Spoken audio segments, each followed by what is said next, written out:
Hello guys, I was just going to touch on ammo today. I've been shooting catapults for well over a decade now, and I've shot pretty much everything there is to shoot. This is just my opinions. It might ruffle some feathers, and it's, as with everything in catapult shooting, there's no hard and fast rule. There is no right and wrong.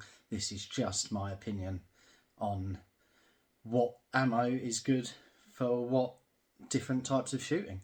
We're going to start talking about clay, small stuff, and we're going to work right down to big old leads and heavy setups. So I hope you enjoy. Right, first things first, clay ammo. Great for beginners. If you're getting fork hits, you won't damage your catapult. If you hit your hand, it's going to sting. It's not going to lodge a ball bearing somewhere in your hand. As far as accuracy, I find that they can fly off at some dodgy angles sometimes. With faster setups, I find sometimes they explode before they're out the pouch.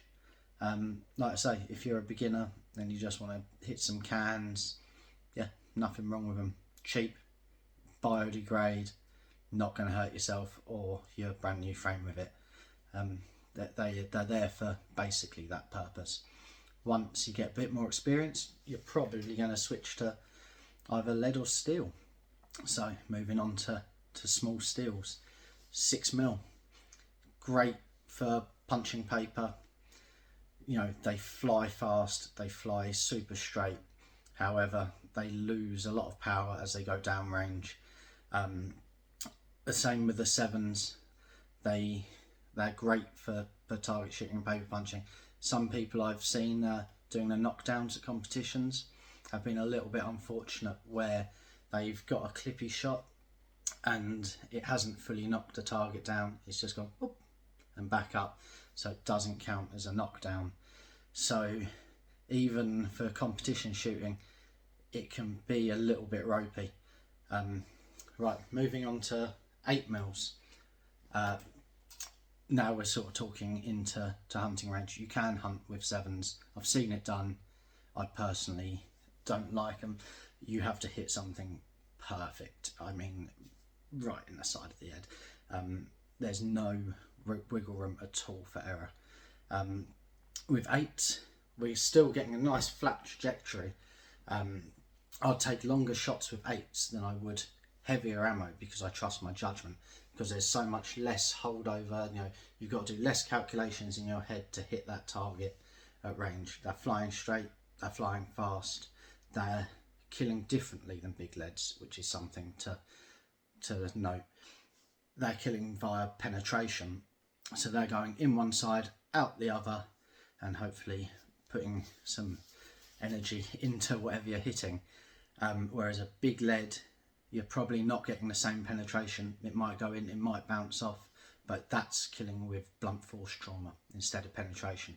Personally, now I've been shooting a long time, and I started on 11mm leads, and that's all I shot for probably 7 years, and I took loads of stuff with them, so I'm not knocking big leads at all.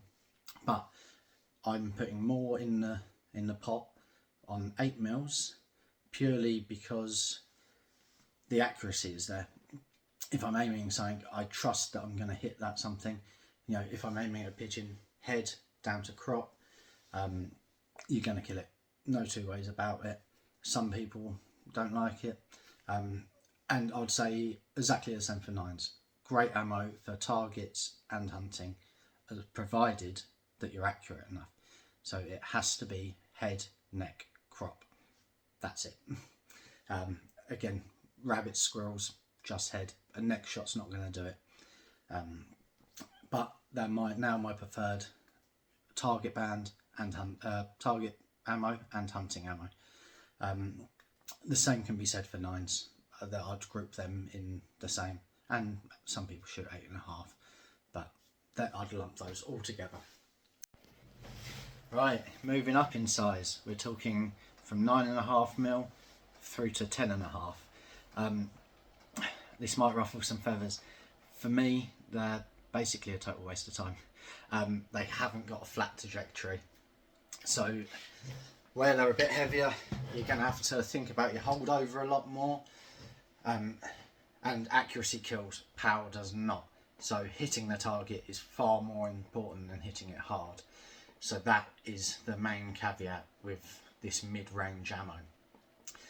Because you've still got to hit it in that sweet spot, head, crop, neck. That's it. Body shots aren't going to drop it. There's no two ways about it. You're just going to end up wounding things, and no one wants that. So for me, I don't like them for targets because, again, the holdover isn't as good. So you're not going to hit as much because you have to just do loads more calculations in your head to hit stuff. For hunting, they might give you a little bit more wiggle room, but you've still got to hit it in that vital zone to put it out. So for me, honestly, I'm not a great fan at all. And then moving up to 11mm steel. 11mm steel is a lot of people's preferred hunting band. It does give you a lot more wiggle room. When you're hitting stuff, you don't have to hit it quite as perfectly. But personally, I think as a responsible hunter, you always need to be aiming for those vital shots. You should not be aiming at the body. You shouldn't just be trying to knock it out of a tree. When you're trying to hit it, you should be trying to stone dead it. And that's just how I think you should hunt. Because animal welfare is key. Although we're shooting at animals, we don't want anything suffering. We don't want anything hurt. I'd much sooner a clean miss than a winged animal. So that's my 2 cents. 11mm leads, steels, people absolutely love them for hunting. Again, the trajectory is not there, so you're not going to get that ball going anywhere near as fast as you'd get an 8mm going. They drop off quite a lot. So there's a couple of things they are good for. Shooting into brush and brambles, things like that. If you see something hiding in a bush, an 8mm will hit a leaf and just ping off in a random direction. An 11mm steel will go through the leaf and stay on target. So I do actually still use them, but only for that purpose. If you're shooting close range, again, great, not such a problem. But if you're trying to pull off those long range shots, I'd much sooner something with a flatter trajectory. Moving on up again, so we're going to talk about 11mm leads. So I shot these for years, probably nearly 10 years of my life, just shot 11mm leads. I put loads on table them. I absolutely loved them at the time, but times change. You needed big heavy bands, like that. You weren't lining up shots perfectly because of the draw weight, so you was trying to rush your shots. It's almost instinctive shooting, and I just couldn't get the accuracy there. Not hitting bottle caps, 2Ps, matchsticks. I couldn't do it with 11mm. That's just me being honest. Maybe some people can. It's just going to be a lot harder than with that small ammo. And again, you still want to be aiming for those critical shots.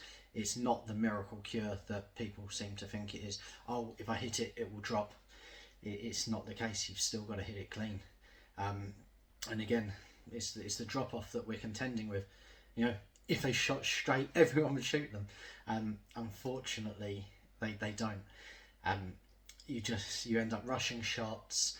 You end up getting sloppy because you don't need quite as much accuracy. You still need it, but because you don't need that pinpoint accuracy, sometimes you let shots go that you wouldn't with an 8, and then you either end up missing or it's a bad shot, and the inevitable happens. Something runs off, dies somewhere else. It doesn't end up in the pot. It suffers a while. It's just not great all round. There's a lot more wiggle room than an 8mm if you're hitting it. But now we're talking about blunt force trauma instead of penetration. So it kills in a different method. Personally, I don't think it's as effective as penetration is. I feel like times have changed. Now we have these fast, flat bands. It's all about getting the ammo going quick and not just thudding something. So I think, with all this modern elastic, we should fully utilise it and play it to our advantage, because we can get crazy speeds, light draw weights. It's not shooting that old purple hose pipe and stuff like that, or thwop. You know, it was great fun. It crushed. You know, it's good if you like plinking in the garden as well. Same with 11mm steels. You know, it's great. They smash the absolute shit out of a can. But again, for hunting, great for shooting into brush, great for them super close shots, but not great for long range, not great for precision, terrible for target shooting. There's a reason no one shoots leads at competitions really. It's because they're too heavy and you can't manage with hold over, hold under, the heavy draw. They're just not built for precision. Saying that, I used to shoot 8x11 beans, and they were absolutely devastating ammo. The impact that they done, where they'd tumble in the air, it would hit something and continue tumbling and basically rip things in half. And it was great when I wasn't such a good shot, if I'm being perfectly honest, because there was a lot of wiggle room. You would just drop stuff out of trees. It's just, now looking back, it wasn't great. I mean, I was happy because I was putting some stuff on the table, and I'm sure lots of people would be. But you know, I had the dog, it got it there quick, we'd end it. But again, nowadays I just want it, boom, lights out, it's sitting on a branch. No, it's not. It's as simple as that. So the 8x11 beans were great at the time. Lots of people shot them, but again, times move on, and I think you're far better off. Like, I'm going to say this over and over again in this video, that precision is what kills. It's not power. It's not power at all. You only need about 3 foot-pounds of energy going down range to kill a rabbit. It's not a lot. You know, the 8mm are putting out about 7 foot-pounds, so you've got plenty of power there. That is not the issue. The issue is people not being accurate enough. So if that's you, all I can say is light setup, small ammo, and get super accurate, and you'll find you'll put a lot more on the table. Anyway, moving up again, 12 to 16mm cannonballs made out of lead. That is purely for rolling stuff out of a tree. That's for super close range, probably night shooting, doing things you shouldn't, but we'll touch on that another day. But that is purely close range, whop, something out of a tree, super high, super heavy draw. Take this with a pinch of salt, probably not a huge amount of skill level to doing that. And they work, they kill. Please stop stealing so much lead off roofs. I'm only pulling your plunkers. Right, so this is just my final thoughts. It's a quick roundup of everything I've just sort of glossed over. I mean, there's a real rabbit hole you can go down with ammo. One, if you enjoy shooting it, just shoot it. Why are you listening to me on YouTube? If you enjoy it, just do it. If it works for you, it works. There's no two ways about it. Just have fun with it. Secondly, I know I've said it over and over again, accuracy, not power, is key. Absolutely key. You want to be hitting stuff right where you want. So get out and practice with the same ammo that you're going to hunt with. Because there's no point getting really good at target shooting with 8mm, then every time you go hunting putting 11s in your pocket and wondering why you're not hitting stuff. It's simple really. If you hit stuff in practice, you'll hit stuff in targets. Try at different ranges. One method that's great for learning different ranges, chuck a can down at 5 metres, shoot it, it'll hop along to 8 metres, shoot it again, shoot it right out until, you know, silly distances that you wouldn't take a shot at, but it will help you work out that trajectory until you just don't have to think about it anymore. You go, oh, that's that far, whoop, and you'll be hitting targets. That is key. I truly believe that. Shoot whatever you practice with the same as what you hunt with, because with catapult shooting and all target sports in general, it's all about repetition. Everything must be the same every time. So also when you're practicing, it's no good standing at 10 metres just ding ting ting, things at chest height. In the real world it's not happening. Everything's up a tree, you're on the floor. Very rarely, you know, you might get an odd squirrel halfway up a tree, chest height, but in the real world it doesn't happen. So go out, shoot the rose hips off of bushes, shoot little twigs that are standing off. Oh, there's an apple hanging on that tree. Shoot the stem, not the apple. Drop the apple onto the floor and have some lunch. You know, keep it vegetarian. Just that sort of shooting will improve your hunting so much than just standing at 10-15 meters and flopping stuff at chest height, because it doesn't translate to real world scenarios. But again, you want to make sure your bands are set up so you want maximum speed, lightest draw weight. The lighter the draw weight, the more consistent you'll be, and consistency is the killer here. It's the absolute key. So just go out, have fun, stay consistent, and I hope you enjoyed the video, guys. Meet the new standard. This is Sling Ting Ghost White. Transparent, buttery smooth draw, ghostly fast, pinpoint accuracy. Get the edge, available from mid-February 2026.